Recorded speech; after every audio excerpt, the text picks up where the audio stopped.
Hey, Paul, how's your week been? It's lovely, mate. How's yours going? It's pretty good, except that today my life just hit a peak.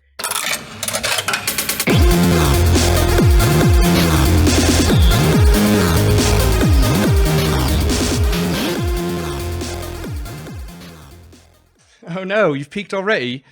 My life has peaked because our guests today are the legendary game developers who created Quest for Glory, the Shannara point-and-click adventure game from 1995, Hero U, and Summer Days is next. We have on the show Lori and Corey Cole. Welcome to the show and thank you for being here. Hello, How are you today? we're fine. And we're sorry you're so peaked about it. So how are things going with your next game? They're going great. It's absolutely beautiful. I'm really, really excited about it. Yeah, the art we're getting is gorgeous. Paul's doing some really interesting stuff musically, and Lori is uh, 2 in the morning is talking about ideas she has for the game, and then first thing when we get up, it's like, well, what about this? And so we're you know really starting to get going on it. It's game design is a weird process because people talk about having an idea for a game, and Mhm. I used to say, well, ideas are a dime a dozen. That everybody's got lots of ideas, but it's the process where you start going from having a general concept of what the game is, and then saying, okay, oh dear, we've actually committed to this. We're actually going to make a game, and there are 10,000 piddly little details we have to work out before we can do it. So it's you know getting those ideas to start to coalesce, and it usually for us, maybe it's because we're old people, but it takes us a few months just to take the basic ideas and start to get them to really coalesce and to say, okay, we've got all these great ideas for a game, and oh, well, here's actually the game we're going to make out of it. I imagine the process is probably like always in flux, like constantly moving as you apply it, practical application, apply it with the programmers and the artists. You have to make a lot of changes on the Oh, fly. yes, and you really have to adapt to what you have, team members that you have, and to their contributions, because certainly the idea of having a character talk all in music that I came up with today is directly applicable to the fact that we have you, Paul, as a musician working on the project, and I can talk to you directly and get this give and take feedback so that we can perfect these ideas and get it to work. So yeah, every game we make is a total reflection of who's on it. So we talk about Corey and Lori Cole, game designers, and first of all, that's not very accurate because Lori does about 90% of the actual design work, and I do about 10% of the design and about 80% of the scut work that has to be done to get the games done. And we kind of go back and forth on our roles on that. But just everyone you have on there. Uh, when we started on Hero U, Road to Redemption, first of all, the title came from a team member at one of the meetings. Said, why don't we play off the road movies and call it, the Road to Redemption or the Rogue to Redemption? And they said that was pretty good. It was only after we had that title totally locked in that I realized it's actually a terrible title. The game names need to be short. Never, ever put punctuation in a game title. Hero Dash U is a terrible idea. It's hard to search for. Uh, uh, so, you make the mistakes, and you make some of them over and over, but we try mostly to make new mistakes every time. So, yeah, Dave Gilbert with Wadge and I just came out with Unavowed, and that's a good, 3-syllable, one-word title. Nice and simple. Anthem, another recent game. I do like a little bit of a multi-word title though. I just figure with these one-word titles, you're just eventually going to run out of words in the language. And they're not very descriptive. You really don't know what a game called Anthem is about. Oh, I mean, it's obvious. Ayn Rand wrote a novelette called Anthem, and it's all a post Armageddon coming out of your bomb shelter and trying to have a libertarian world. That's obviously what the game's about. I Oh, it see. isn't? Yeah, I must have missed that one. That book wasn't in pictures, so I skipped it. So yeah, so Hero U started out with Andrew Golding, who did Jolly Rover, which is kind of a traditional Monkey Island style adventure game, and then MacGuffin's Curse, which is a fun puzzle game with an exploded top-down view. And so we said, okay, we'll make the game look like MacGuffin's Curse, and and we'll make it a roguelike game with story was our kind of what we said it was going to be. And so the Rogue Redemption also worked because it was a roguelike. And that all lasted about a month into production of the game, at which point the team switched up and our art director said, I hate this top-down exploded look, and here's what we're going to do instead. And it proceeded from there. But that's everything you do in a game is a function of both the designers and every team member has a contribution, and what they're good at and what they enjoy doing gets to the game. Mhm. Well, I quite like the extended name because it takes us back kind of atavistically speaking to obviously the Quest for Glory series would be it's Hero U, Rogue to Redemption, Hero U, Summer Days, or Summer Days at Hero U, but it kind of carries like that staple along with it, which I think is really neat. And I also like that you went with Rogue to Redemption because it taught me that if you switch around the U in the spelling, that you end up with a color and not a rogue character, which I embarrassingly sent to you guys. But I learned something that day about a new color people put on their lips. Huh. Well, I didn't know that one. So actually, the Quest for Glory series was originally named Heroes Quest, and it was all about the theme. And Heroes Quest, of course, has an apostrophe and hero apostrophe S Quest, and was subtitled So You Want to Be a Hero. So the full name of that game was Heroes Quest So You Want to Be a Hero. And we very quickly started just referring to it as Heroes Quest. Later became Quest for Glory. So I guess that's all I need to learn is that even though we have a whole series of games coming up in the Hero U universe, that the Hero universe, there we go, that I probably should just call the first one Hero U and forget about the subtitle. So there are actually, much to the delight of the fans, there's quite a few Quest for Glory references throughout Hero U, Rogue to Redemption so far. And I believe there is a more direct link in a character, Calbin, who will be appearing in Summer Days, who I believe is relative of Calb from Quest for Glory 3. Yes, indeed. That we have a lot of relatives from other characters from previous games and things like that. So the world has this consistency of style and characters. Whereas I was going to say the exact opposite. Anything that seems like a Quest for Glory reference is just an absolute coincidence. Well, I was going to say, like, how careful do you feel you have to be in order to like try to connect the two universes while still not getting Activision up in arms about it? It's a delicate balance, really. But the fact is, nobody at Activision, or Sierra for that matter, ever knew what we were doing. Yeah, while we were doing Quest for Glory. And the fact is that, those games are copyrighted. We would never, quote lines directly out of the game or stuff like that, or, take, obviously, we don't even look at the source code from it. It would be irrelevant if we did. That was all written in SPI. We're writing in, Unity, C#. And our own tool composer. So the games are they share a world, and that's because that's the fantasy gaming world that we used for our tabletop role playing long before Sierra. It's just most of the references to Quest for Glory that are in Hero U are actually from our backers. I see. That we enabled high-level backers to have statues and paintings and such in the game. Interestingly, that was our high tier, but we actually lost money on every one of those because it cost us more to create the art for it than we got from the backers. That's okay because we would have spent that money anyway because we needed paintings, statues, stuff. So we got free ideas from our backers, and a lot of them were Quest for Glory fans, and put in references to their favorite Quest for Glory character. But that's all. That's all protected, I want to say protected parody, but it's just, you can refer to a previous work, and, Shakespeare referred to the Bible and all sorts of stuff in his work. So it's a long-standing tradition. The arts, things refer back to other things. It's no problem at all. We're not copying anything. Mm-hmm. What was it like working at Sierra? The best of places, the worst of places, all at the same time? Yeah, it was extremely stressful. I mean, we worked huge long hours, and everybody on the team did. 50, 60-hour weeks were the norm.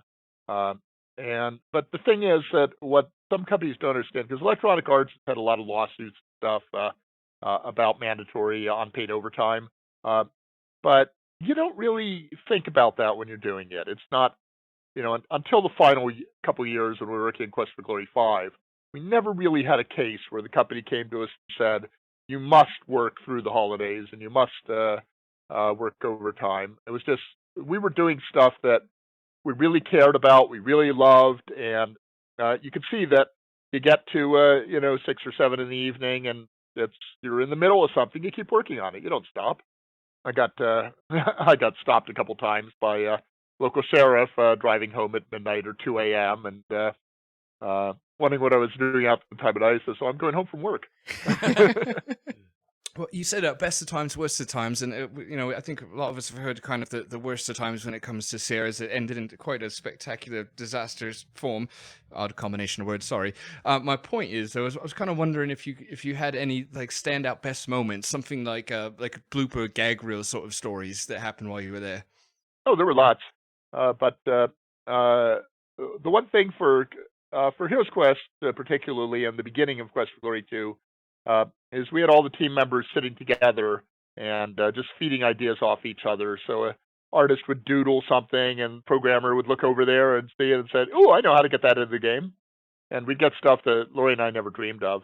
But one of the ones on Quest for Glory 2, Brian Hughes came up with the idea that in one of the dead-end alleyways there was a Saurus repair shop because said, we're taking these, dinosaurs out into the desert and running into monsters and such, and they must get pretty damaged. So there's got to be somewhere, basically a garage in town somewhere to repair the Sauruses, and got all that done. And we gave it their seal of approval, and it was just a fun little incidental scene. And then we got to pressing the game onto floppy disks, and there was no place to fit it.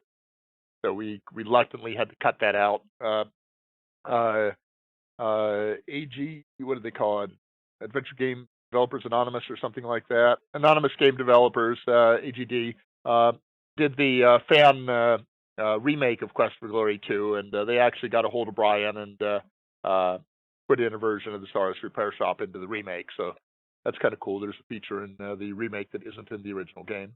And most of the puns and the jokes that were Easter egg style things came from the artists or from the programmers rather than from us directly. Some of them we put in ourselves, but a lot of them did come from the other team members, and that was always great. The best games are the synergy of the people working for it, and everybody taking the time to really care about what they're doing. And that's what made it exciting, and that's what made the best of times at Sierra. That and certain aspects of developing games is just incredible, like doing voices, going to doing voice recording with these wonderful actors is just one of those huge high points in your life of getting to work with these professionals and listening to these words on paper come to life. That's just incredible moments. Yeah, a lot of times we would get to 2 months to game release and would absolutely despair that we had a horrible game that we just spent a year working on, and it was just not fun. And then the soundtrack came in, because Sierra didn't usually put a musician on the project until the last couple months, and all of a sudden you would have this game that felt flat and boring, and the music comes in and the sound effects come in, and all of a sudden it's rich and wonderful. So a lot of our games, we didn't know if they were any good until they were almost done. One of the things where stress and fun come together was on Quest for Glory 3. That after multiple 50 or 60-hour weeks, one of the artists eyes started to blur, and he got a model sheet for Ego, and Ego was the pet name that Sierra had for your character in any game. So that You didn't have to worry about whether it was Rosella or the hero or whatever. It was always Ego. Right. And he misread Ego as Ego with two G's, and immediately started to think about Eggo waffles. I guess he hadn't eaten for a while either. And he proceeded to draw a standing up waffle on legs, walking through the environment, and animated Yeah, it. the awful waffle walker. And Yeah. and that became the awful waffle walker, just because he had misread a model sheet and started fantasizing and probably delirious. And so that was one of the Easter eggs in Quest for Glory 3. And we wrote a little bit of dialogue for it and stuff. Arne the Aardvark in Quest for Glory 3 is a combination of the fact that Laurie and I love the Cerebus graphic novels, and that features, you know, a talking aardvark, Cerebus the Aardvark.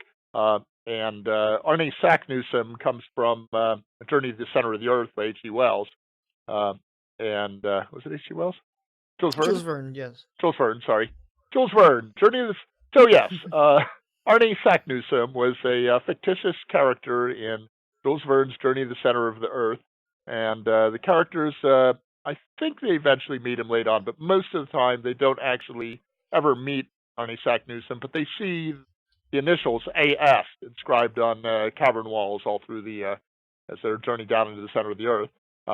And we just decided that Arne Saknussemm was just one of the ultimate funny names, and so we said we'll have an aardvark named Arne. Well, we also had a stuffed artifact. We also had a little pet. We Yeah. have one. We have a stuffed aardvark called Arnie too. So therefore, these are all things that come together.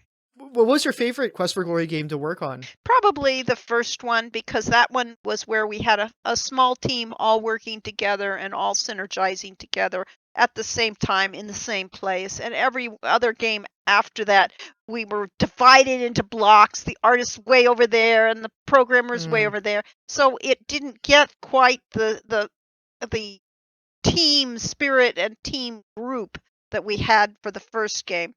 Whereas for me, working on Quest for Glory 4 was the most fun.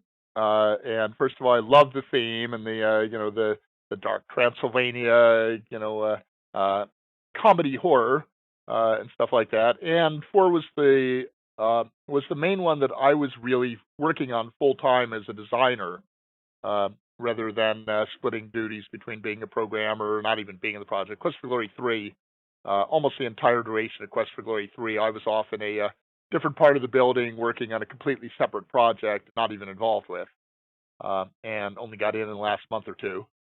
And Heroes Quest, I was there, but I was mostly as the programmer. I was leading the programming team and contributed to the design, obviously, but was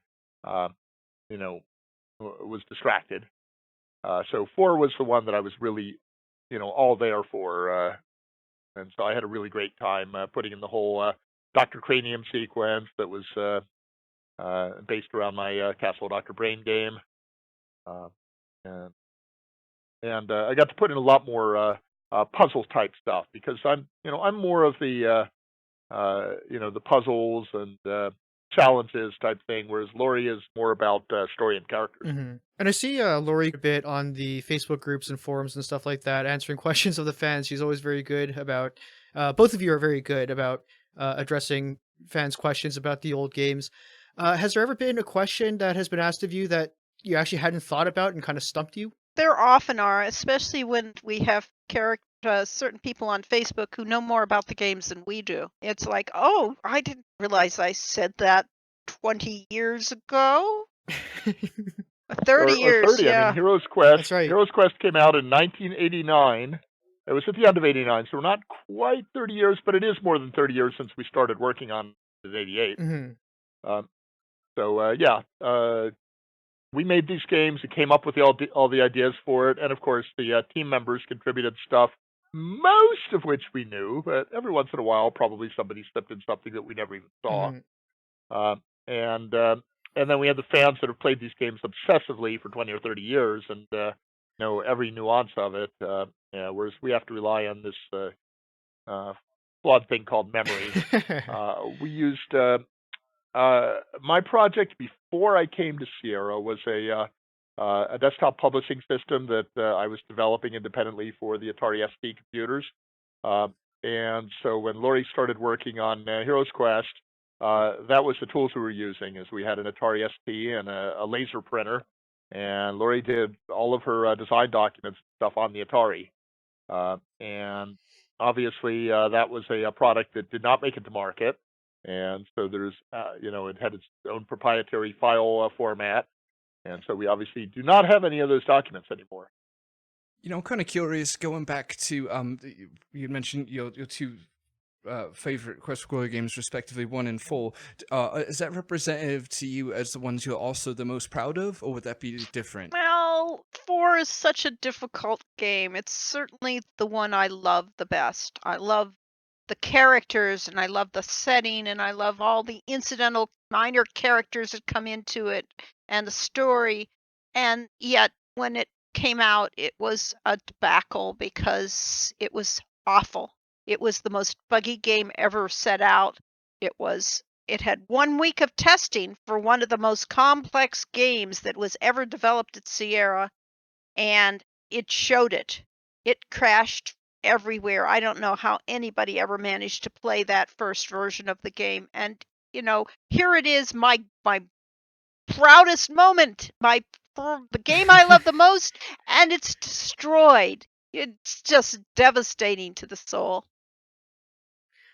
I actually didn't have any problems playing that, actually. I think because I played the disc version that didn't have the voice, perhaps. I think the CD version was the one that had the major game-breaking glitches. No, I would not say so. Huh? It was the other way Oh, around. really? The original version on that was the floppy disk only version. It just had major crashing bugs all through it, and a lot of errors. There were hundreds or thousands of known documented errors when it released. And what it came down to is we had a meeting in late November, early December, and the lead programmer basically said, my team is completely burned out on this, and we really can't work on this anymore. And management badly needed a fall release that year because I think King's Quest or whatever they're working on was running late. And so they decided to push it out the door. But it really, the game came out in November, and it should have come out like the following April. That's how much work it still needed at that point. But yeah, the CD version was actually a reprieve for us because first of all, it was awesome working with top Hollywood voice actors. I got to go down to the studio and ran the recording equipment and got described. We had a Hollywood director named Stu Rosen, but he described me as quote the talent unquote as one of the co-authors of the game, and kind of cool. Work with John Rhys Davies and Joni Gerber, and wonderful talented actors and actresses. But that extra year that it took to record all those voices and break them down and get everything on CD gave Sierra the opportunity to assign one programmer to go through and fix a lot of the outstanding bugs. So he fixed hundreds of bugs in the game. Still didn't get all of them. I mean, the game still can crash as soon as you get outside the cave at the beginning of the game and stuff like that. But he really cleaned it up a lot. So I would definitely recommend anyone play the CD version with the voices are just amazing. Yeah, I concur to that. I love the talkie versions. But games we're proudest of, I'd say 1, 2, and 4 as far as the ones I worked on. 3 actually is the only one of the series that I actually played through beginning to end, and that's because I wasn't working on it, so I came in late and was brought on to edit and proofread it.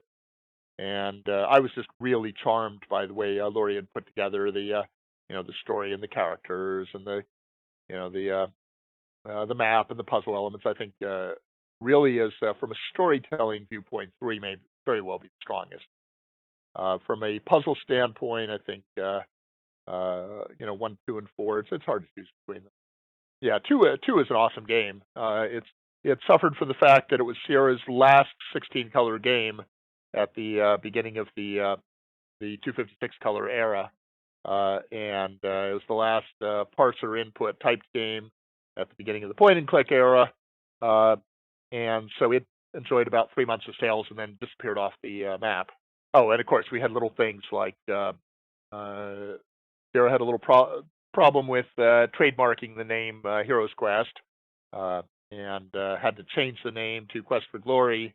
And part of the agreement on that is they were not allowed to say formerly Heroes Quest, because the other company that did Advanced Hero Quest did not want any confusion with their game. So all of a sudden you had this game on the market called Quest for Glory 2, when nobody had even ever seen or heard of Quest for Glory 1. So it was like, well, some new game, and I guess I didn't play the first one, so I guess I don't want to play this one. So we're amazed anyone played Quest for Glory 2, actually. but it is a really good game. It's and it's I'd rate it as about equal to Quest for Glory 4 is maybe the best. Quest for Glory 1, Heroes Quest gets the nod because it was groundbreaking. Very It much was so. really the first game to mix role playing and adventure gaming, and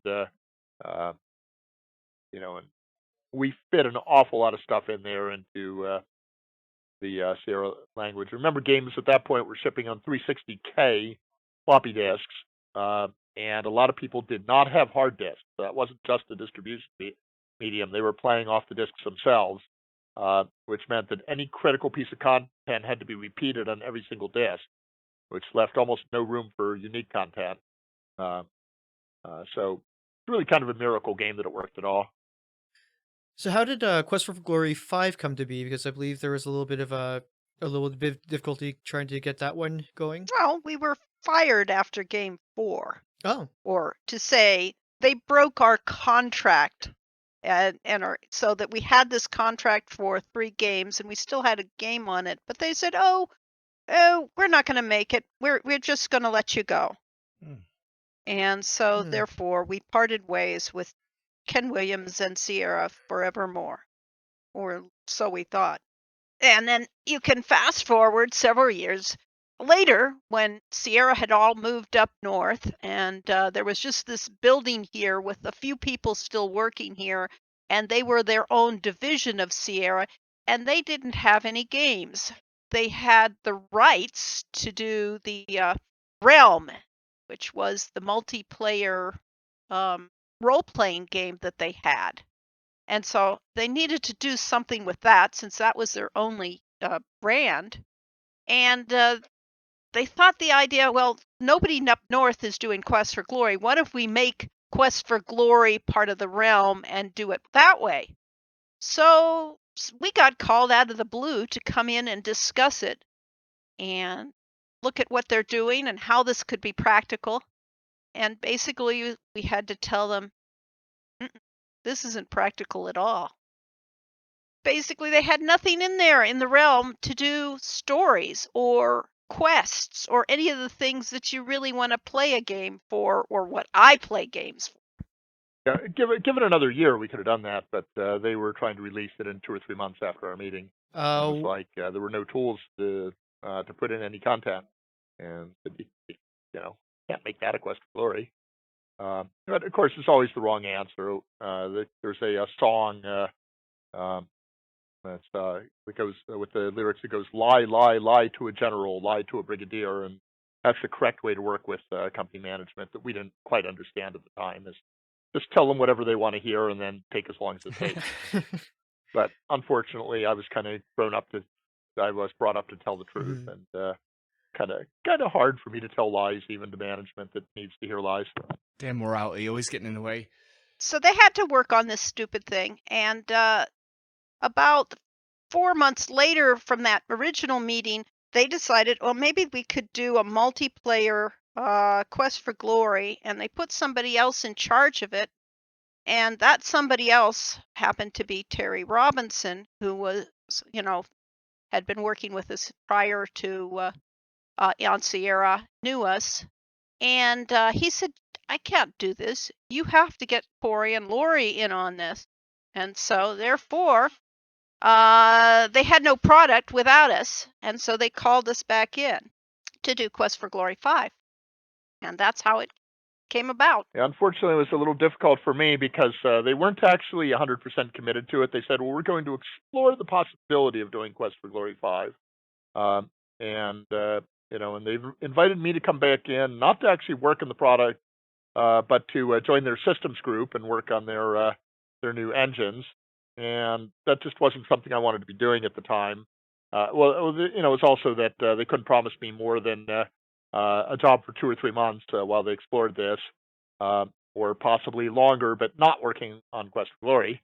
And I had another very lucrative job offer at the time, so I ended up going off to that. And then Lori worked on Quest for Glory 5. And of course, with once again looking in my crystal ball of hindsight, uh, that I should have said, okay, yeah, fine, I'll come in and do that, and probably could have gotten the technology closer to what we needed earlier. The development process for Quest for Glory 5 was just kind of crazy. It ended up taking, it was designed to take like 18 months, and actually took 3.5 years, uh, and millions, and the $1.5 million budget or so turned into a 4.5 million by the end of the project. So uh, it was a big game, Yeah. and it's flawed graphically. The main problem is that we started out with one graphics engine doing a technique called voxels, which looked wonderful. It was just really great until they started actually testing and discovered that you got characters in the foreground and went down to 1 frame per second.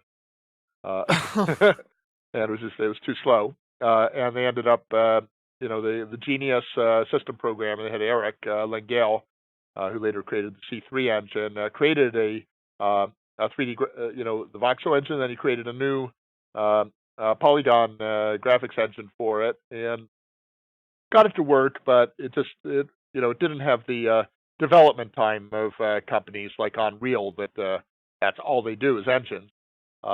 And So the graphics are very very blocky and unpolished.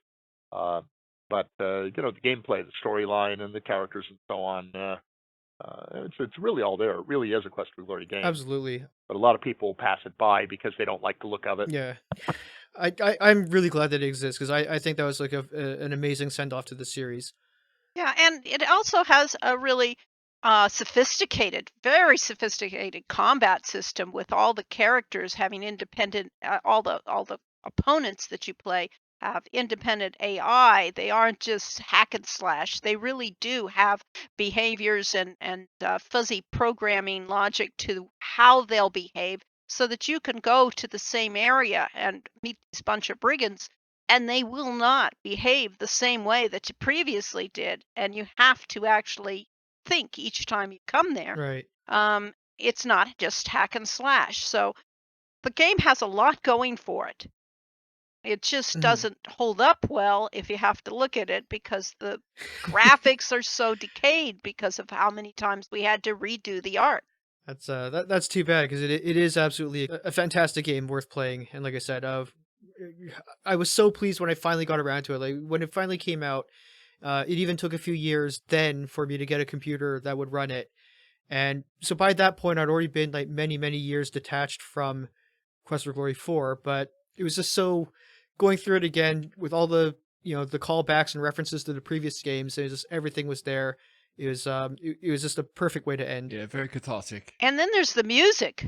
Oh, the music for that blows you away. You can listen to that soundtrack again and again. Mhm. And we even had the full orchestra behind it.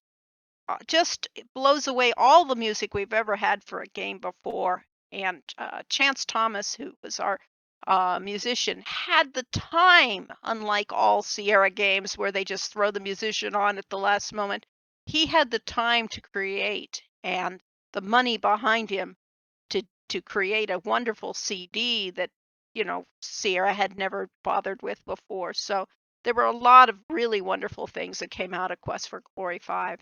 Yeah, and a lot of that was the fact the game, the process took more than 3 years, and he was brought in very early in the project, gave him time to do that. And we actually have the same situation with Hero U Road to Redemption, is that I very naively said we were going to do a game in a year when I originally put it on Kickstarter, and privately thought, okay, it might stretch out to 18 months or 2 years, but it actually took us 5.5 years to get the game done.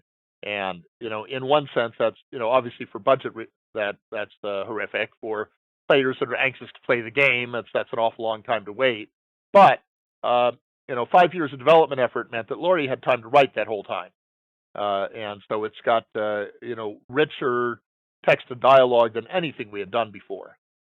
So it's a blessing in disguise to have a game that runs very, very late, if you can take advantage of that time to make the game better.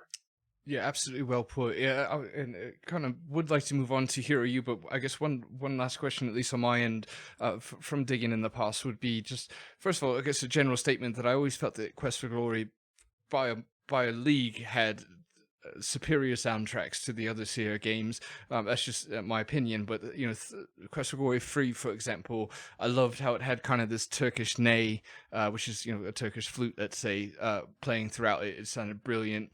Quest for Glory 4 and 5 I actually have on my mobile device and listen to occasionally. It's just beautiful soundtracks. So I was kind of wondering, a question I guess to both of you is, what was your role or direction in creating these soundtracks, or what kind of input did you have, and what would you tell them asking for a friend?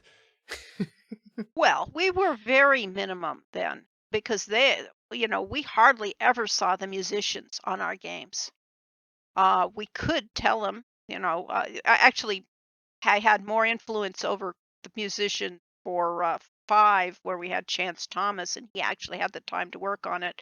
And I did get some, like in Quest for Glory 2, we got a pre-release, we did talk with the composer and give him some ideas of what we were doing. But once we did that, it's like, okay, they went off in their universe and did what they wanted to do. We did talk about styles sometimes, but Quest for Glory 4 has these wonderful, Hall of the Mountain King and classics woven into hard rock. So it really comes down to, we had some really great musicians at Sierra. So I would actually argue with the idea that our games were somehow magically that much richer in the music than other Sierra games. Part of it is the fact that we came in relatively late. So like King's Quest already was on King's Quest 4 at the point where, in fact, let's see, 4 came out 4. We were even started on Heroes Quest 1. So they were on King's Quest 5, was in parallel to Quest for Glory 2. So they had a lot of games that were done previous to us, and I would say King's Quest 4 was the one where they really started getting serious about great music. They had a Hollywood composer named William Goldstein was the composer, I think, for King's Quest 4, and he was in there playing real instruments, and they set up a little like a music classroom style thing for him to work on the music for that, and they were really starting to get serious about. Ken Williams promoted the idea of making music for the Roland MT32 and LAPC1. That at that point, it was unheard of to take a $500 or $1,000 music synthesizer and attach it to a computer just so you could play games. But Ken said, "Oh, we'll just bundle these in with everyone," and he actually did. Sierra directly sold a lot of Roland sound boxes to put in there, and so Sierra was very serious about having great music. Mark Siebert was the director of the music department. He was mostly there as a programmer and technical musician there, but he was also a pretty good musician in his own right. And he was the main composer behind Quest for Glory 1, Heroes Quest, and created that iconic Heroes theme, which is just really great. And a guy named Chris Brayman came in, and Chris Brayman's wife was part of an international dance troupe. So he was able to bring in that, like Shima's dance music and the wonderful Arabian, Middle Eastern music in Quest for Glory 2. Rudy Helm, Aubrey Hodges, and Chance Thomas. We just got some really good musicians on it, but they worked on, the other Sierra games as well. So I would say on the whole that Sierra really pushed the idea that music was a critical part of a game, more so than any of the other developers at that stage. So fast forwarding a few years, what got you deciding to go back into the saddle to start on Hero U? We needed the money. Oh. It was a matter of the right time, the right place, and everything coming together. Yeah, we started hearing, it was this guy named Tim Schafer, running a company called Double Fine, and of course, formerly from LucasArts. And Tim put up the Double Fine, put up the Double Fine Adventure, they called it at the time. And that was just going to be a little like 3 or 4 room prototype adventure game that wasn't actually going to be about a game. It was going to be about the process of how do you make an adventure game. And they had 2-player productions coming in and doing the documentary video on it. And that came onto Kickstarter and just blew everyone away. It was, they asked for, I think, 300,000 or 400,000, and they ended up getting $2.3 million and 80,000 backers for that thing. And we started getting all kinds of people phoning us, sending us emails, and posting on Facebook and saying, "Hey, go look and see what Tim Schafer just did. You guys have got to do this. You got to make a new Quest for Glory." Of course, we couldn't make a new Quest for Glory. Activision, we did his work for hire for Sierra, and Activision owns all those rights. And Activision has been notoriously completely uninterested in having anyone license them from them. So we've talked with 3 other companies that have gone to Activision, tried to license Quest for Glory to make a Quest for Glory 6 or whatever, and they've just turned everyone down. But they said, you guys have got to come back. We'll all buy your game, and we said, okay, yeah, this Kickstarter thing's interesting. And I said, but I don't want to do another computer game. It's insane making a computer game. Making a computer game without the support of a publisher, oh my God, we knew how much work and stress that is. And so I said, well, I'll take my old D&D module, Tower of Indomitable Circumstance, that I did back in the late 70s, and I'll do a new version of that for Pathfinder, and we'll sell that on Kickstarter. And then I said, well, okay, Lori co-wrote a book called by the book was How to Be a Hero series that eventually led to the School for Heroes, and that one was completed but never really polished. It needed editing and so on. So I said, okay, we'll get the rewrites done on that, and then we'll do a Kickstarter for your book. But all the fans kept saying, make a game, we want a new game. Reading's so boring. No, they're just they just want us to open up our veins, spill our blood out into their computer screens for them. So one of the fans, Andrew Golding from Australia, I think Melbourne, came along and said, "Hey, I've done these 2 games, and I will develop this game for you. I'll run the team, I'll do all the work, and all you got to do is write and design." And we said, "Cool, okay. Well, in that case, we'll do the game." And that was kind of the impetus for us. We'd also been working with a guy named Oded Sharon, Australian game developer. Israeli. Is Oded Sharon of Israel, who ran a gaming company there, and so we had done some consulting work for him on a game based on Bob Marley's life that eventually made it out as Bolt Riley, but unfortunately Bolt Riley does not actually include any of the parts we worked on. So it was like part 1, and we had written part 2 of the game. And Oded was really hot on us doing a Kickstarter for a game with them. Yeah, we weren't sure, so we wanted to make our own games. With everybody telling us you got to make games, we said, okay, well, why not? We need the money. Maybe if we do a Kickstarter, people will throw money at us, and all we have to do is do like Tim Schafer did and ask for 400,000, and people will come out with 2 or 3 million for us, and we'll be able to pay our mortgage. And of course, instead, what happened is we discovered that Kickstarter is really, really hard. So we spent 4 weeks beforehand, another 4 weeks during the Kickstarter, and 6 years after that, pushing the game in order to just barely get to our $400,000 mark. And we knew, I mean, our budget, we did the budget beforehand. We had an $800,000 budget. But we said, if we ask for $800,000 on Kickstarter, we won't get it, and it's all or nothing.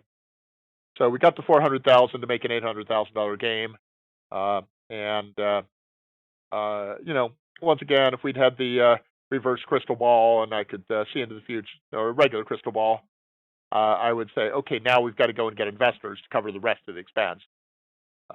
And instead, we basically did everything on a shoestring.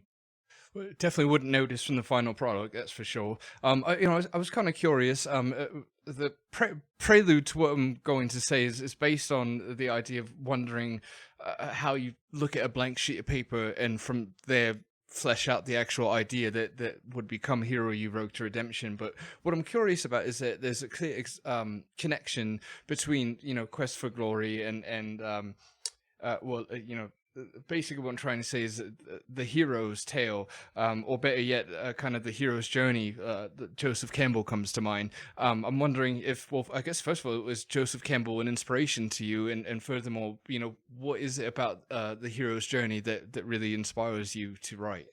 Well, let me hit the first part of that, and then I'll let Laurie hit the second part. The first part is I read something by a science fiction author one time, and people said, how do you go from a blank sheet of paper to writing these amazing books? He said, oh, it's really easy. You just take a very dull knife, or a sharpened spoon works well, and use it to cut open your veins and bleed onto the paper until you have a book done. Which basically says it's a lot of hard work, it's a lot of stress and a lot of second guessing yourself, but you work and you work and you work and refine, and eventually you end up with something. But Laurie can talk about the hero's journey. Yeah. We weren't actually familiar with Joseph Campbell's premises when we started out writing Quest for Glory games and the Hero Quest. But we loved adventure games. We loved good stories, and the essence of many and many a good story is the hero's journey. Joseph Campbell was only describing what the things that resonate deeply within the human soul. And so therefore we wanted to the important part of making a game was to tell a story that does resonate on a unconscious level, that inspires people, that they feel like, yes, this is what I'd love, but this is what I appreciate. And so that's what we were trying to do with our games, basically put in this feeling of adventure and the feeling of accomplishment and the things that everyone really wants to be a hero in their own heart. And we just love the concept of the hero in the first place, and the idea that everyone can be a hero, and that it's all about, it's not about somehow being stronger and smarter and faster than everyone else. It's about basically being willing to put your life on the line and do what it takes to do what needs to be done. The importance of the individual, that you don't do what other people tell you to do because they tell you to do it. You do it because you know what's right, and you do what is right. And that resonated through our games. And we actually used words like archetype that were Joseph Campbell words, even though we hadn't read his stuff at the time. We'd probably read derivative stuff. But yeah, so it was all about being a hero. And that informed kind of the structure of all the games. So we ended up with the hero's journey without knowing it. Prophesized it. That's really cool. So, would kind of, this is like a timepiece of a question, but what were some notable differences in creating Hero U Rogue to Redemption versus creating the first Hero's Quest? Both in the technology limitations through adapting to what you could work with now. What were some really standout sort of adjustments that had to be made to tackle a new game in a new era? Well, for one thing, had to start from scratch with everything. With Sierra, you went into the company and they already had all the artists in place, all the tools in place that you needed to make a game. And so, and the musician in the background, everything. And here we were suddenly on our own, having to find all these things and start all over again with nobody in charge but us. And that's kind of scary. Yeah, we got into Sierra at, I've always said we got there at the perfect time for what we wanted to do. and that's 1988. They had made several games with their AGI engine. They were just developing the more sophisticated SCI game development engine, and that was my first job. As I worked on that, and I adapted it to the Atari ST. We started Sierra at a time when the tools were becoming much more sophisticated, and the artists mostly knew what they were doing, and the whole focus was on story and puzzles and and art and music and so on. There was almost all the games up till then had been independent one-off efforts of people developing their own, basically taking the basic technology and then developing the games from the ground up. When we came in at Sierra, they were beyond that starting phase, and they had tools that were designed to make any number of games with SCI that would all follow that same template of having typed in text and having backgrounds and moving characters and so on, and all the tools are in place. So our entire focus on Heroes Quest, 70% of our focus on Heroes Quest was just about writing the story and the puzzles and so on, and getting and working with the team of artists and programmers to get it to work.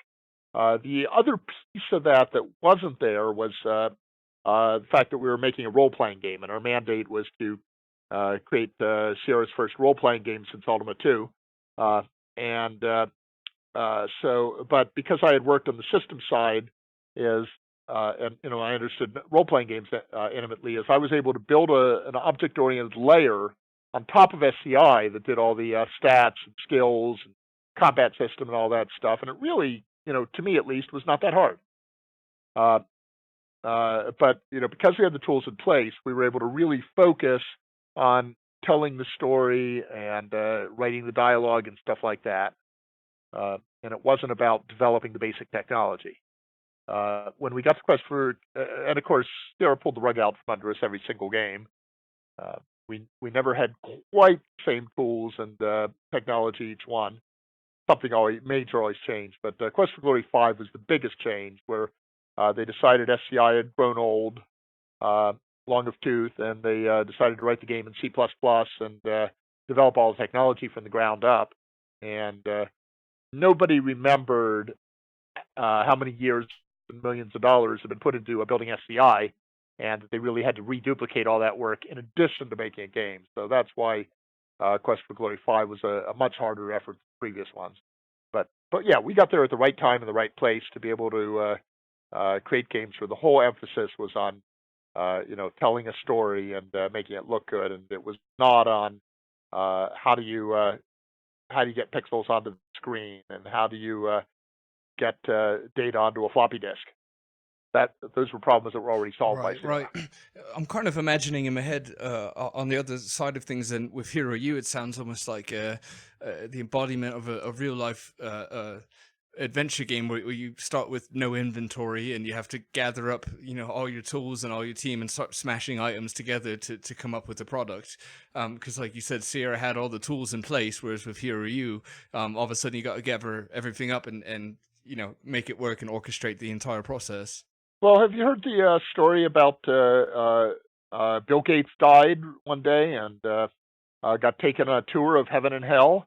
And when he went down to heaven, there were all these people sitting around in robes and playing harps, and it all seemed kind of boring to him.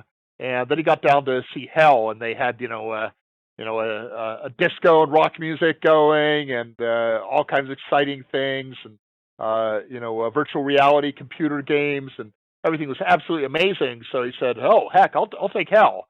And then he actually got there and discovered no, he got thrown into a fiery pit to dig up coals. And he said, "This isn't what you showed me." He said, "Oh, well, don't you know that was the demo version? This is the real game."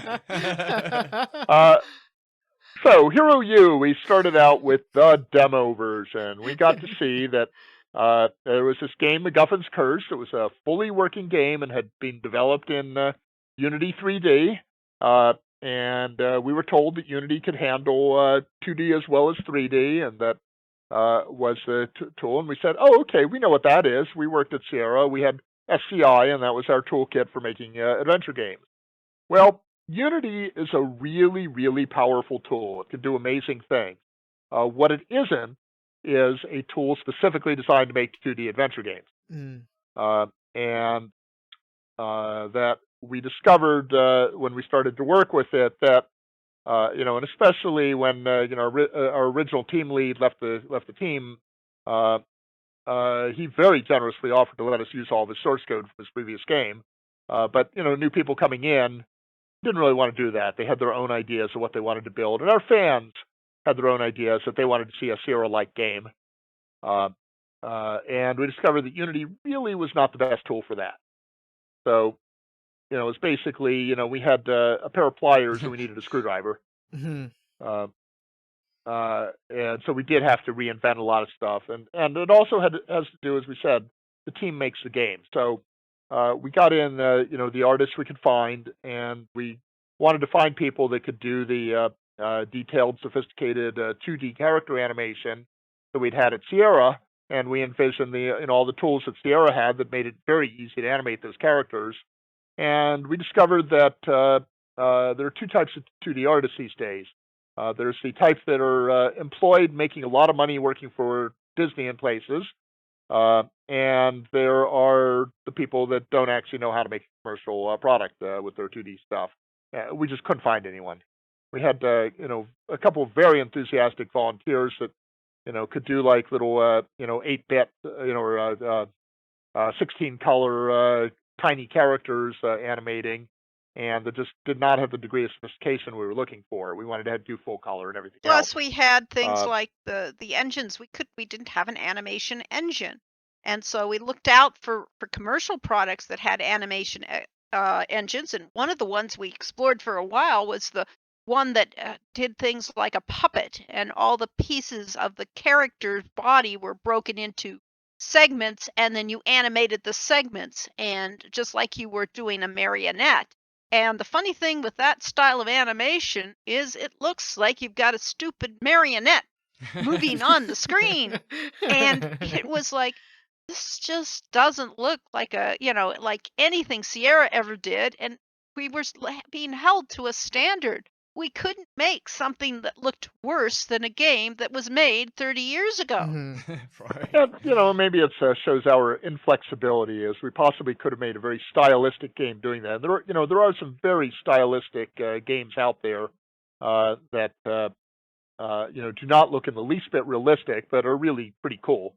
But we had this vision of making a game that was like a Sierra game with very pseudo-realistic characters, and we had our original paintings of the characters and so on as still paintings that looked really good, and we wanted to animate them, and it just wasn't working out. We did get one experienced 2D animator. And unfortunately, a few months after he started the project, he got an offer he couldn't refuse from Electronic Arts, and for twice the money, and we couldn't compete with that on our very low budget. So we had originally said we do not want to go 3D. We remembered the disaster that was Quest for Glory 5 production as our first 3D game. And people said, no, it's not like that. Unity is really sophisticated. You can do 3D animation. It's a lot easier and faster than it used to be. And eventually we bit the bullet and said, okay, this is going to be a 3D game. And we had a much easier time finding 3D Well, animators. we contracted out all our art and our animation initially.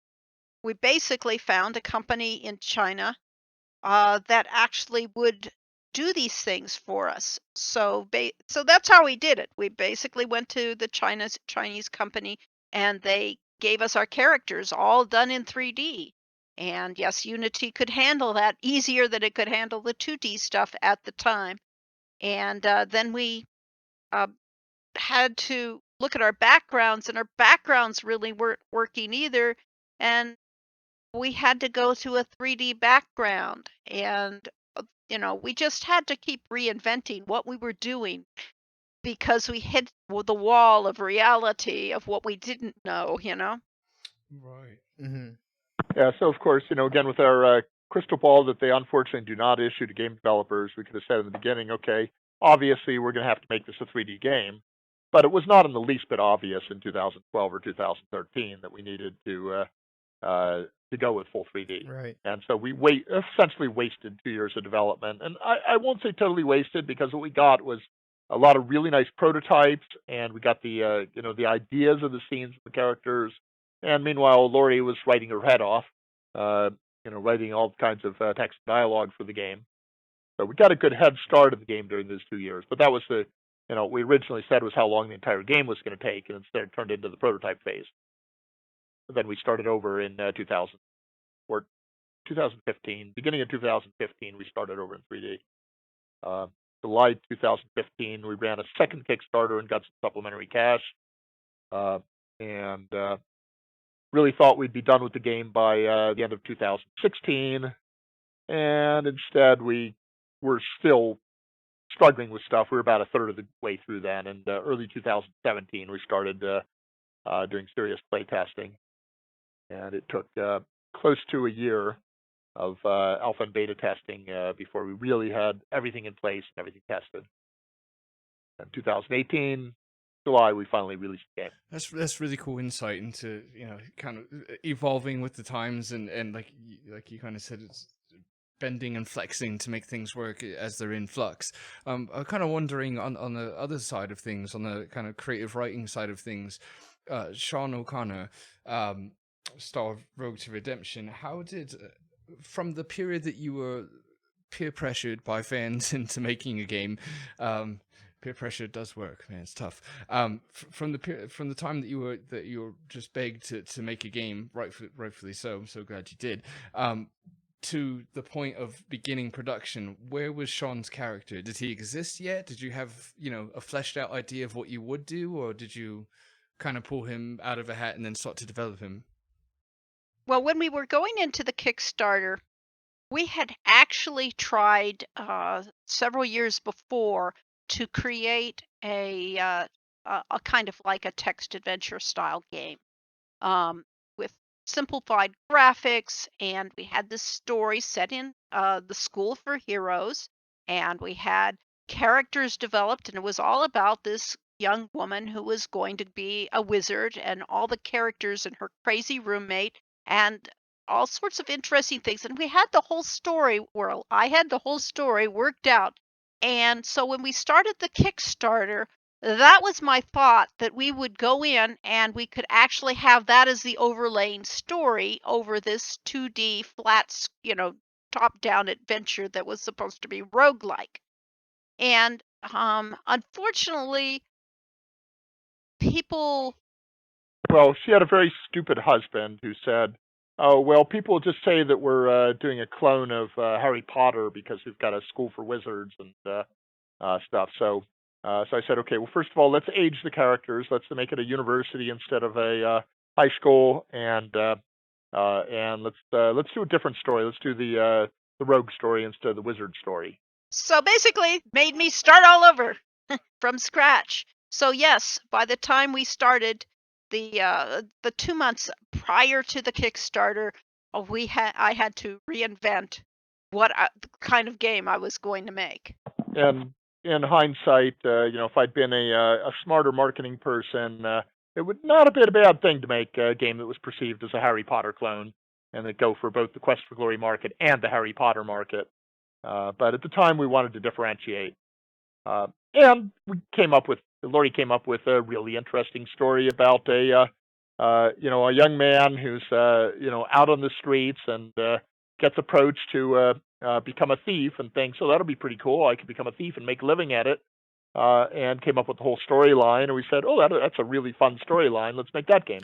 How have the receptions been for Hero U? It's been really good. We have of course a few haters. There are a few haters for every game, but our review scores have been running in the 80 to 90% range, which is just really dramatically good for an indie effort like ours, or actually for a AAA commercial game for that matter.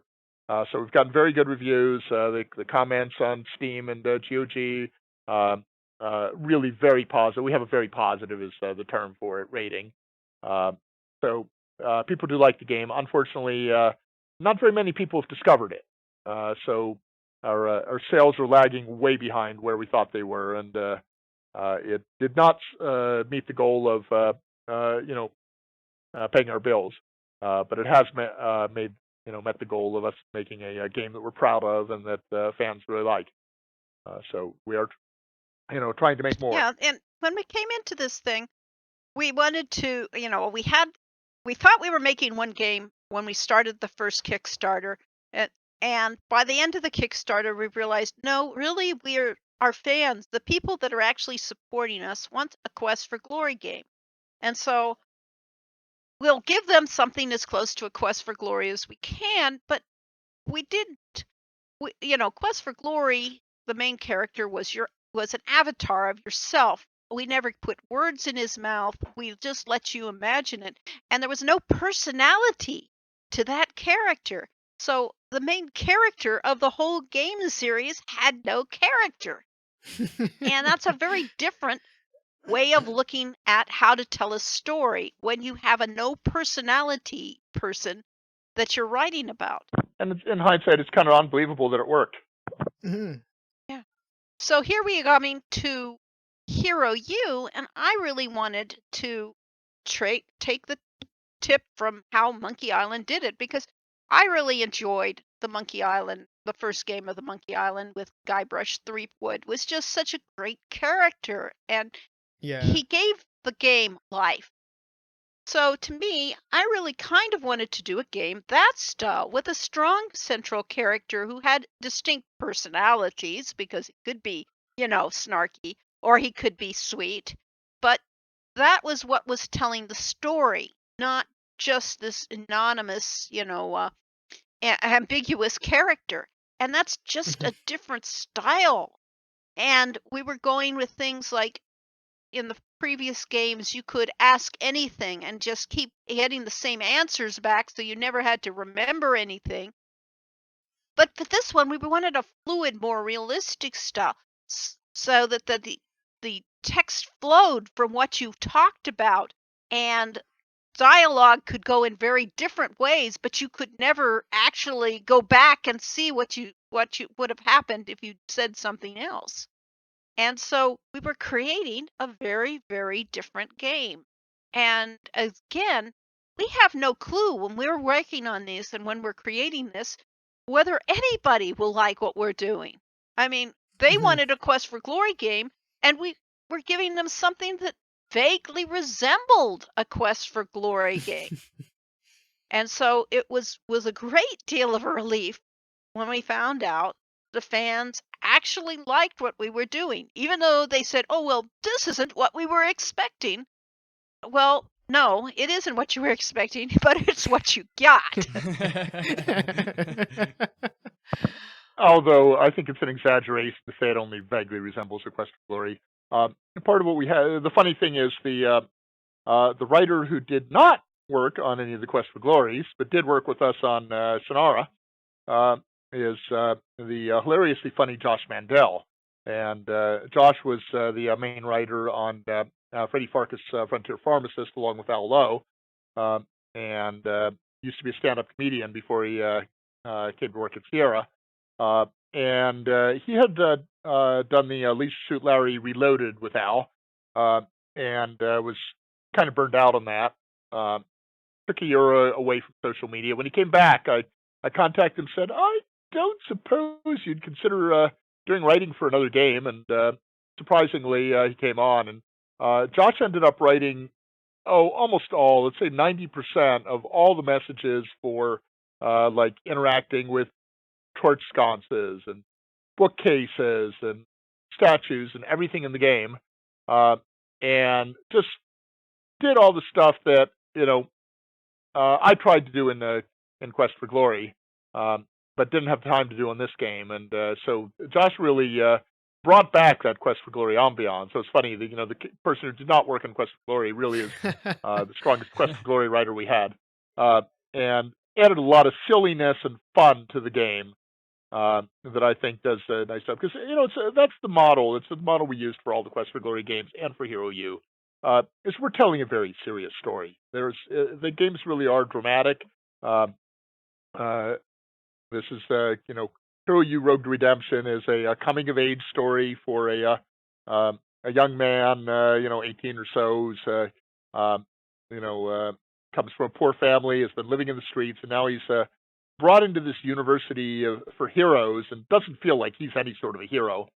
Um, but he's going to try, or at least try not to flunk out.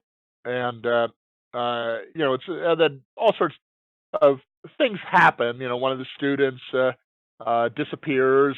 People's lives are in danger. There's monsters roaming the hallways. There's stuff going on that's pretty serious.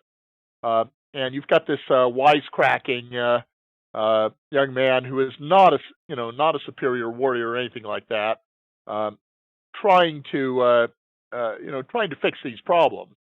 Uh, but we don't want it to be heavy. We don't want it to be it's not a horror game. It's not a deadly serious story.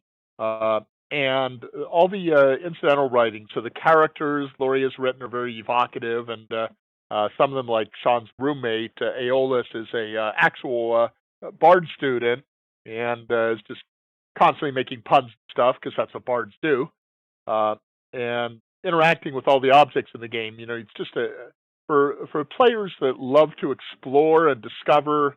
There's discovery everywhere in the game. Every object, everything, anywhere in the game is interactable. Probably 50 times as much interaction as you had in A Quest for Glory, and just so much to learn and discover. And a lot of it is just there for fun.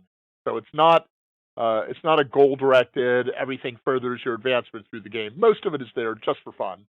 And that's kind of the mix that Quest for Glory did and that we did again in Hero U. So in that sense, the games are the same type of game. But at the same time, Hero U has big differences. One of them is the game is much more structured because you are a student at a university, you have classes to go to, you have meals at certain times. There's a curfew, which you quickly learn you can break.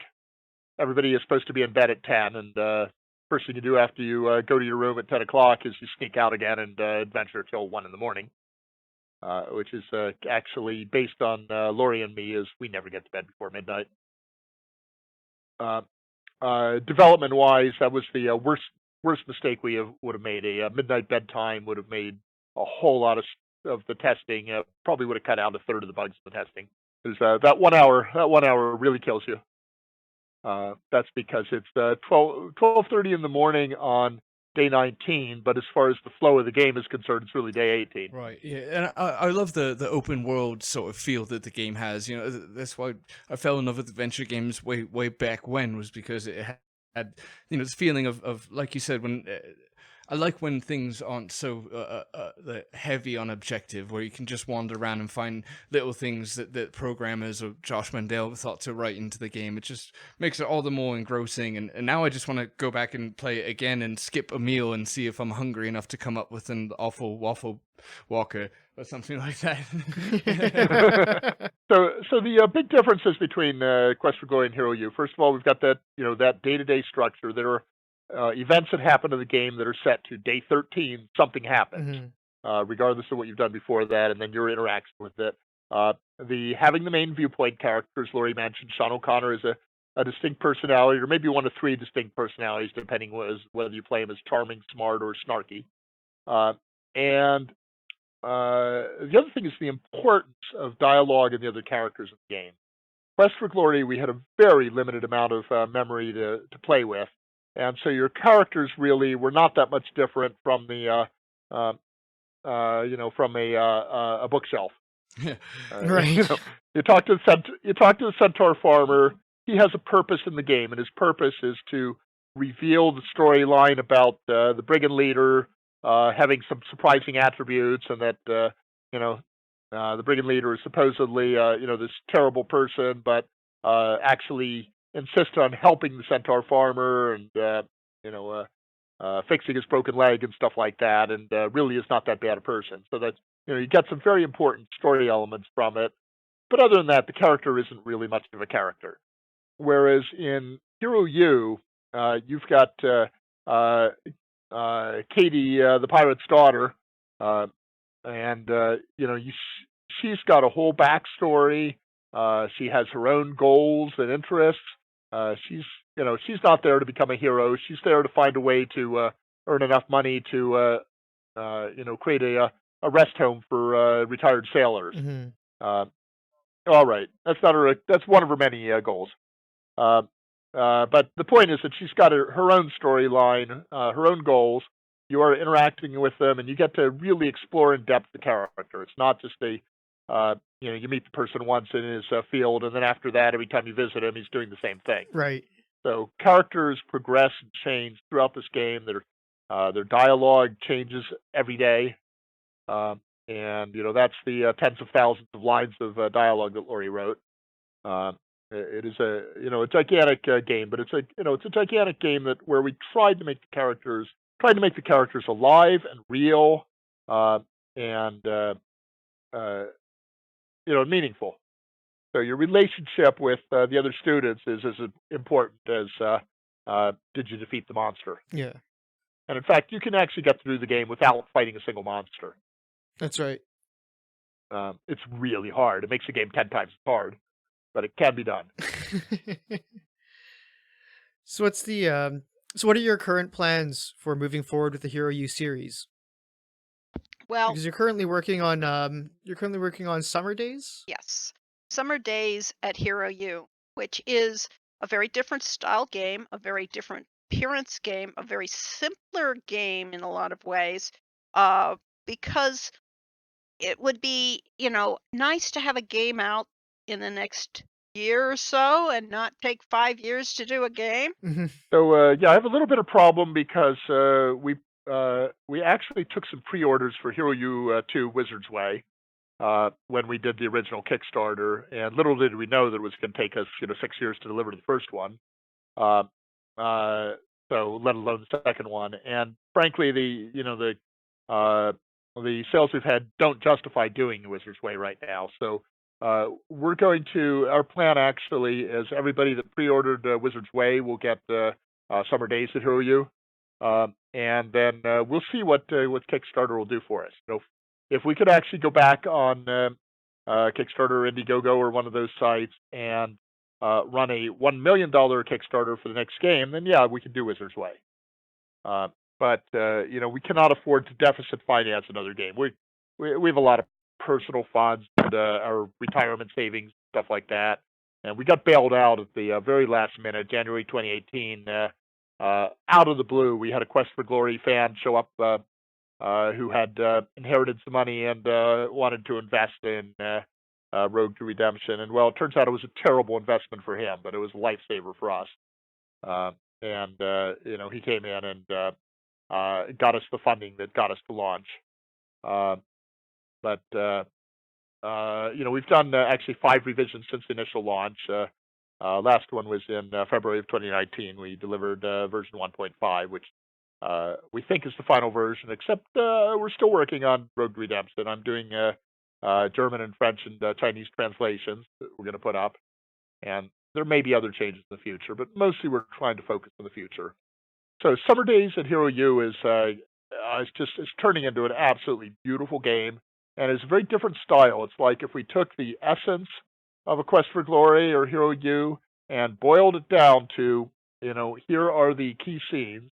And we did that actually in Hero U a little. We have what we call a vignette, which is where we have a still painting that illustrates an important event in the game. So Summer Days is all vignettes. We have the scene in the dining hall or the scene at the festival. That's your background, and then we have the characters popped up on top of that. And we have all the dialogue and all the choices and all the interaction that we had in Hero U Quest for Glory. But it's against these still backgrounds, so the focus is on the story and the words. And the game is just so beautiful. And then we've got this guy named Paul Corman who's working with us on music to make sure that we've got an amazing soundscape underneath it. So it's going to be a really neat game.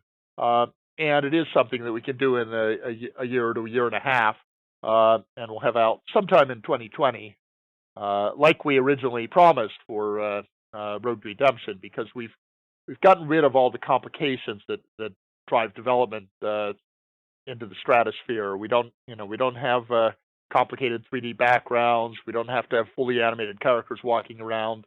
We'll just have spot animation to make the bring some life to the scenes. But it's really all about the story. It's all about the dialogue and the interaction. And Summer Days is going to have all that, and we think it's going to be an amazing game.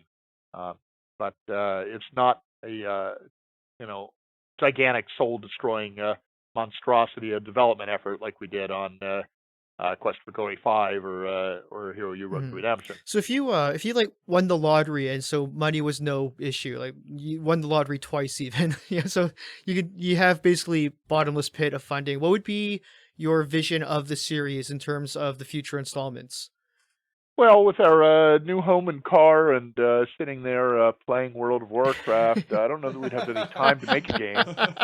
Honestly, we've actually thought about this question before, and basically we would be doing just what we're doing now, well, except we'd have the money to do it.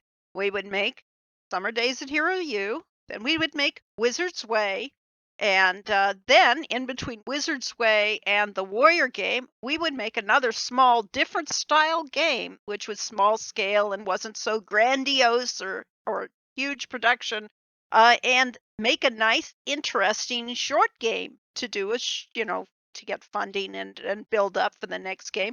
And then we would do, a constant thing of this. So we have a Wizards game, we have the Warriors game, we have the Paladins game, and we really have the story kind of plotted out of how these are going to go.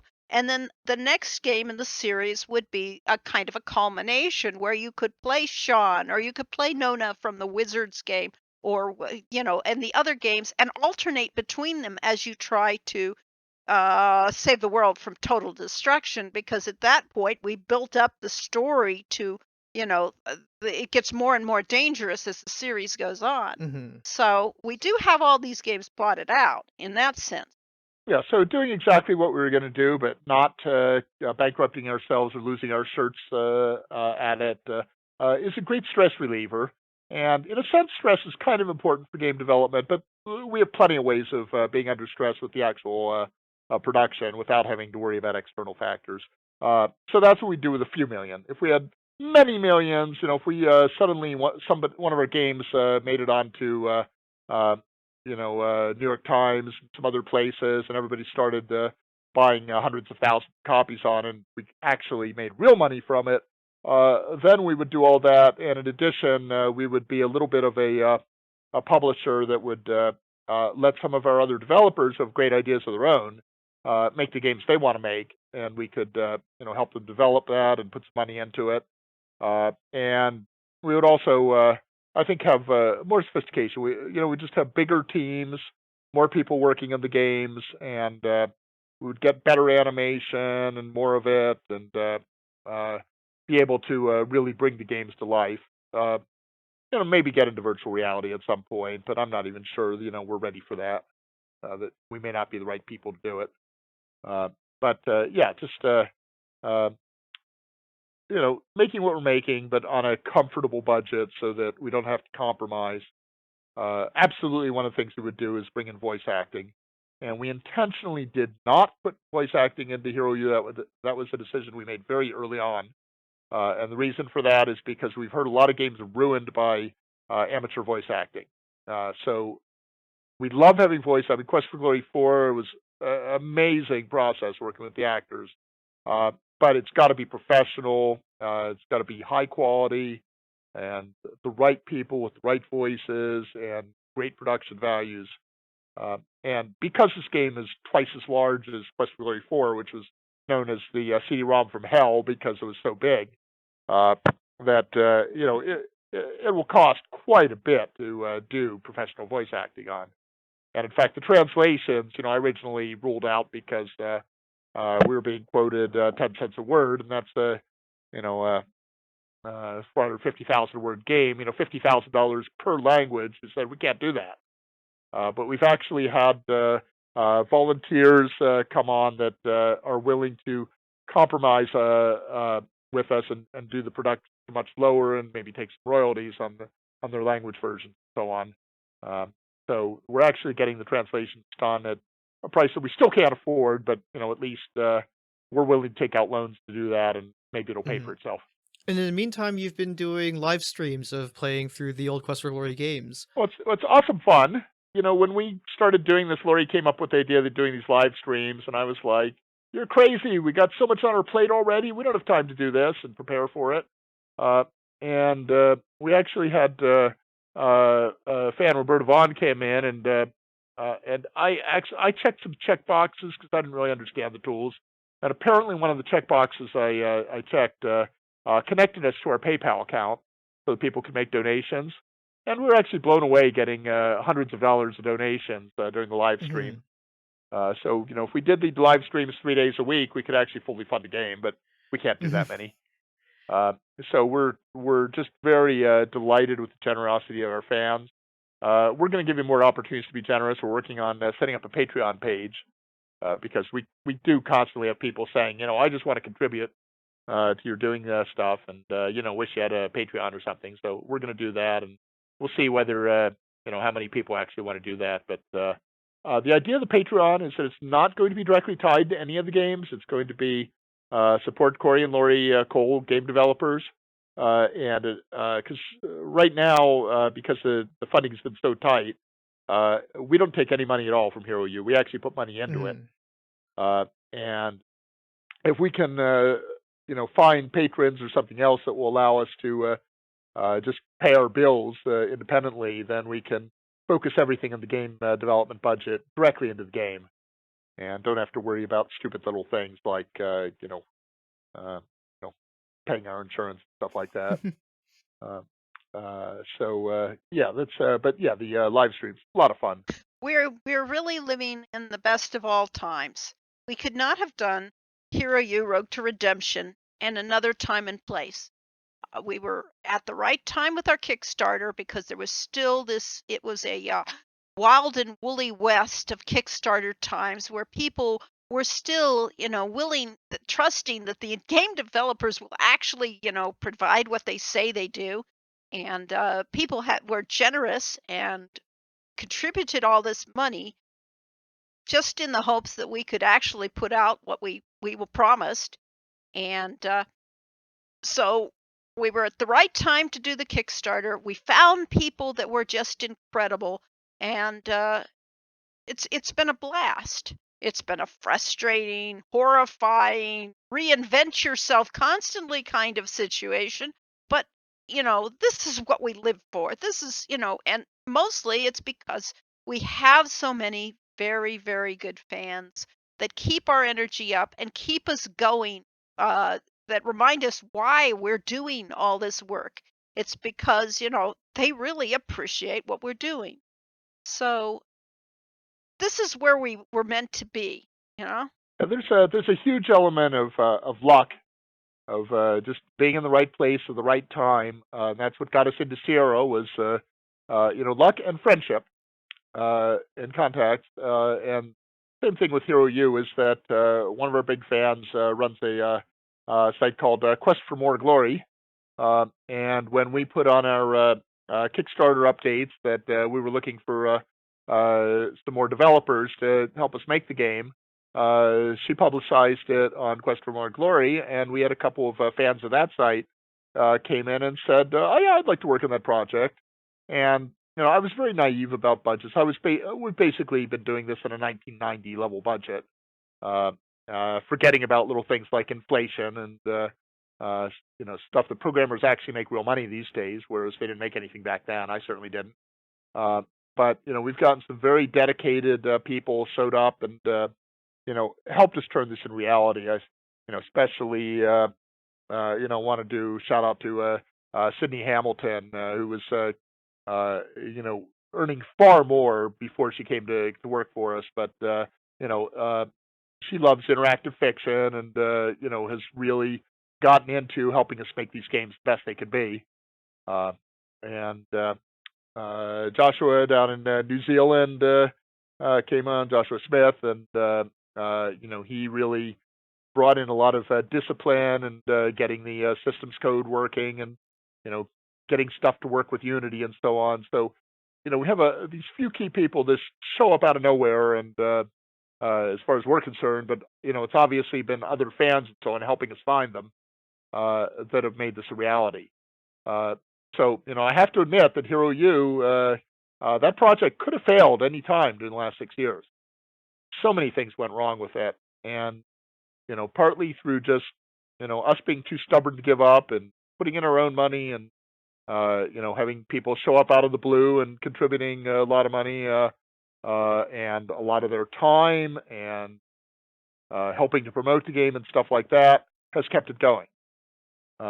And we did manage to release the game, and right now I'm very sympathetic of our friends, Mark Crow and Scott Murphy are working on this thing called Space Venture that are the original developers of Space Quest.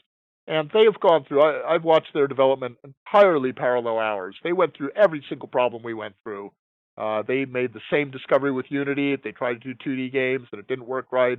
Went 3D and just everything we went through, they've gone through.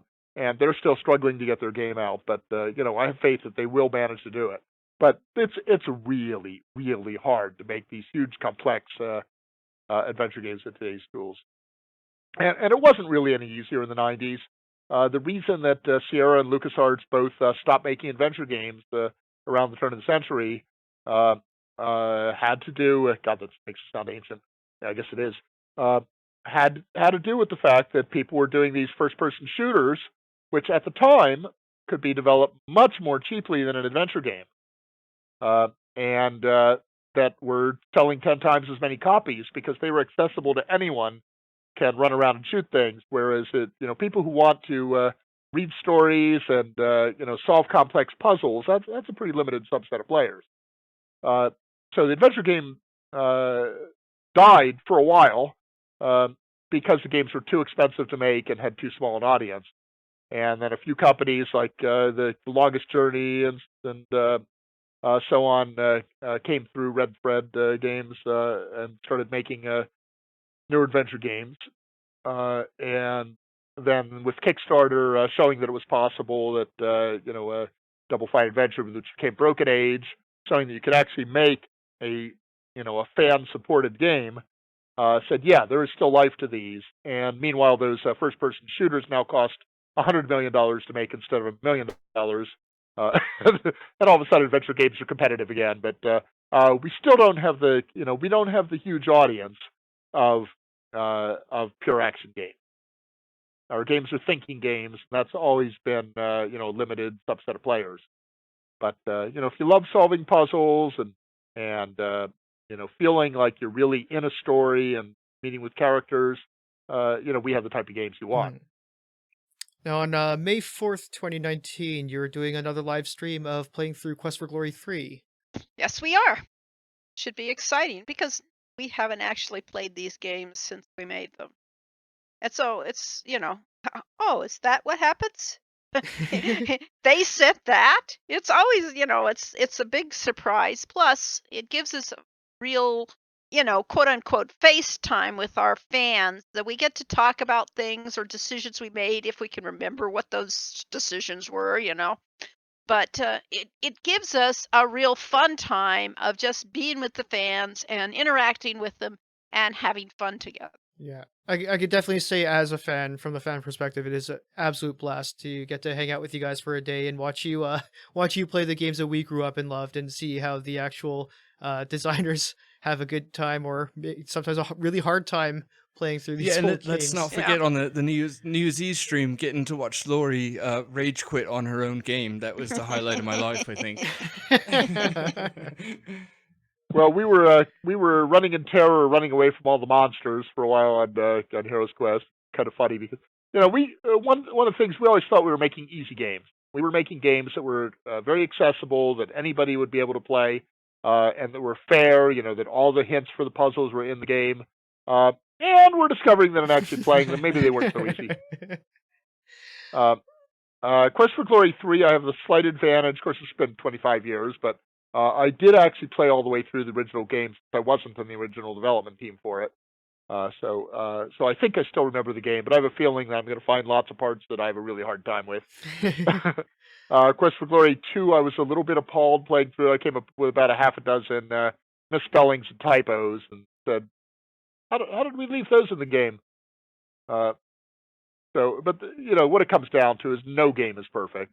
I want to write a little blog article about this because I've been seeing some of these stuff, people raging against the latest multiplayer games and so on, and saying, this company did not deliver what they promised, and this game is crap. And really, what they mean is that there's a whole lot of stuff they like in the game, but some things are imperfect, and maybe even things are bad. But every single game has those. It's just we have this this glowing memory of game we played 20 years ago that how wonderful it was, but really they were pretty primitive back then, and there were a lot of compromises made. And there are compromises in Hero U, but we still think we managed to make a solid game. Not a perfect game, but a good game. We are getting a lot of fan letters that say Hero U is the best game of the series. It's better than any of the Quest for Glories, and we don't actually know. We can't actually tell. We're writing these games. We were so immersed in them that we can't really tell what's good and what's bad.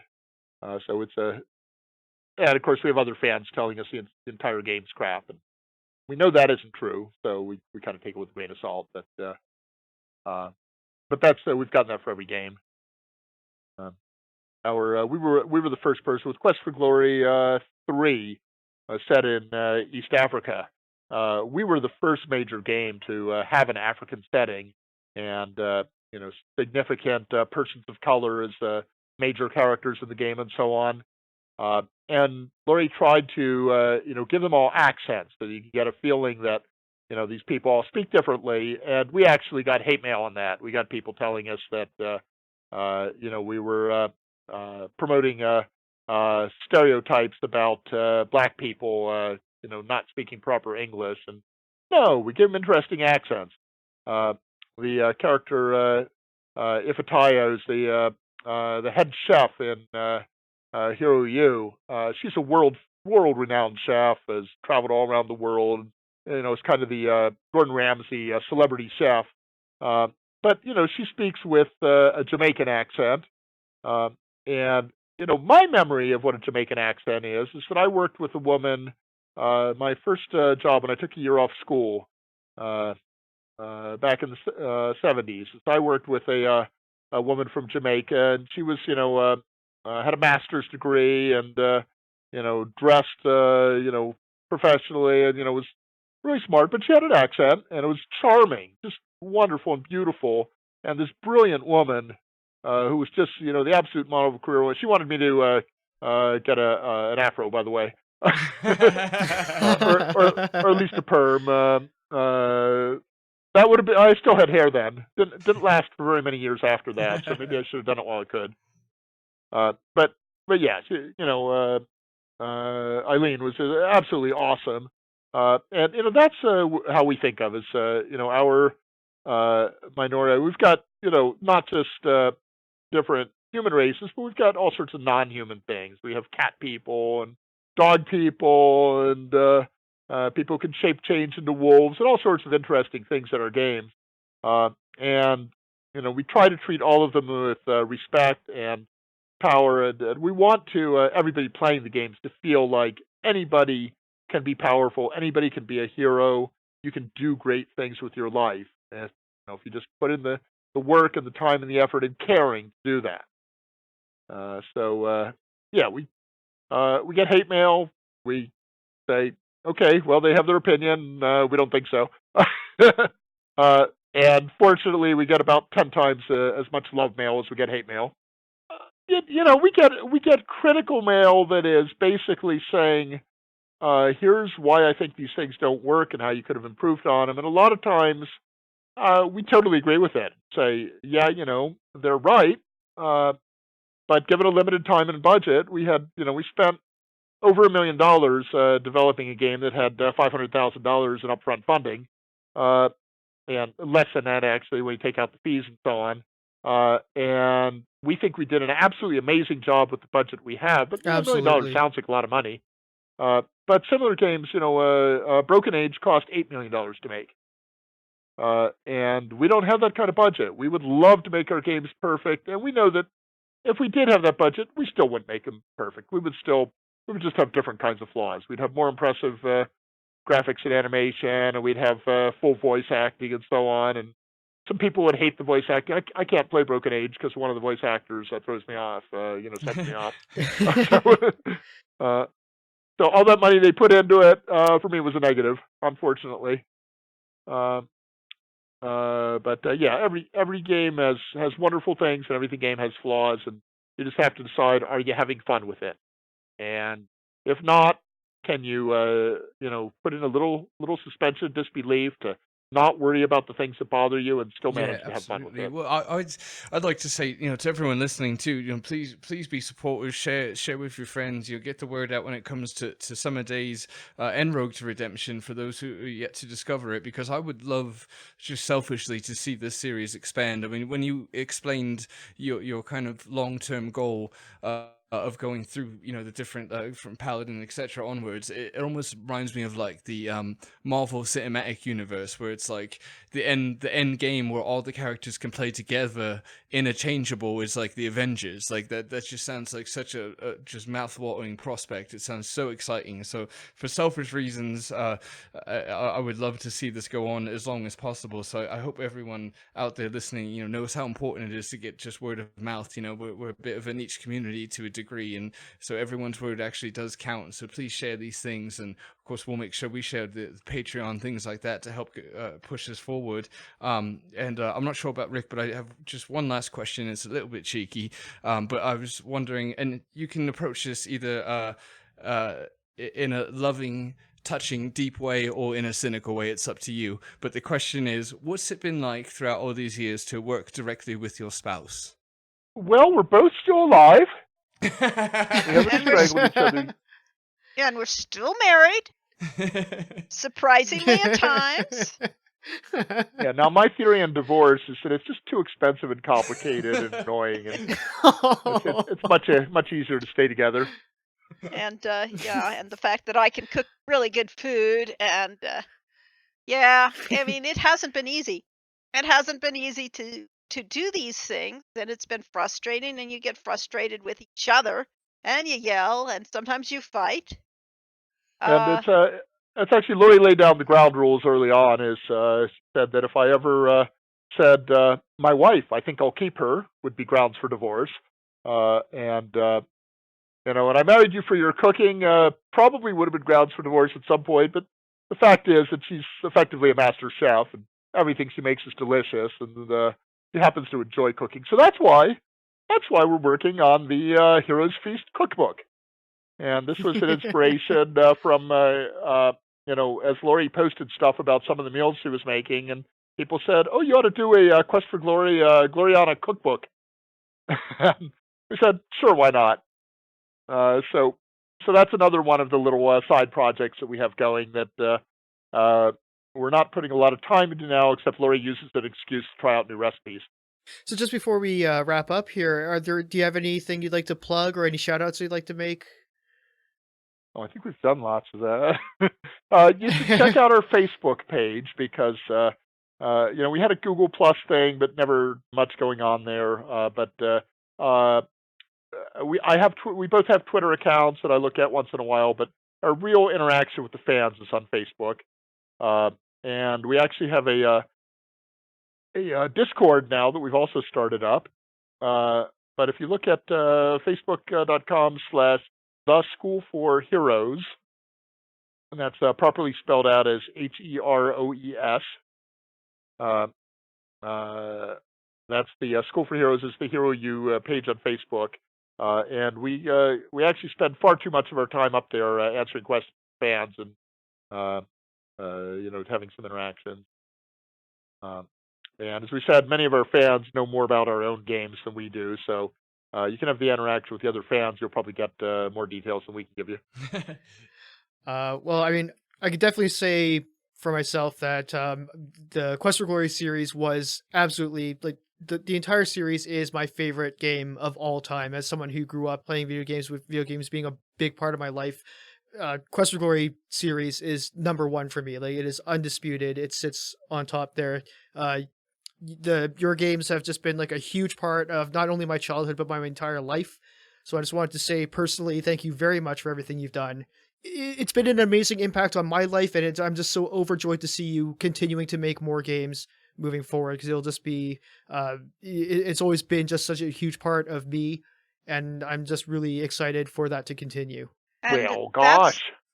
that's the reason why we keep fighting this, why we keep forcing ourselves to do this work, to face the frustrations and the stress and all of the hard times, is because the fans and people like you that felt our games made a difference in their lives. And hearing that says, yeah, we did something right, and we want to keep doing something right, because there are always more people who could use something like this in their lives. Absolutely. And of course, we're gamers too, and we'd be happily spending 10 or 12 hours every day playing games. So it's kind of hard to squeeze in a few hours to work on our own. It's, you know, but we feel this obligation, and you know, and it's fun. It's fun, but it's so stressful that sometimes we just have to get away and do other stuff. Absolutely. Well, thank you so much for taking the time to come onto our show. I hope to have you again sometime soon, perhaps. But it's been an absolute honor and pleasure to have you on and to hear you talk about Quest for Glory, the general process, and moving forward with the Hero U series. So thank you so much again. It's been just an absolute pleasure Yes, to have you on. thank you so much. Love you lot. Thank you very much. We're honored.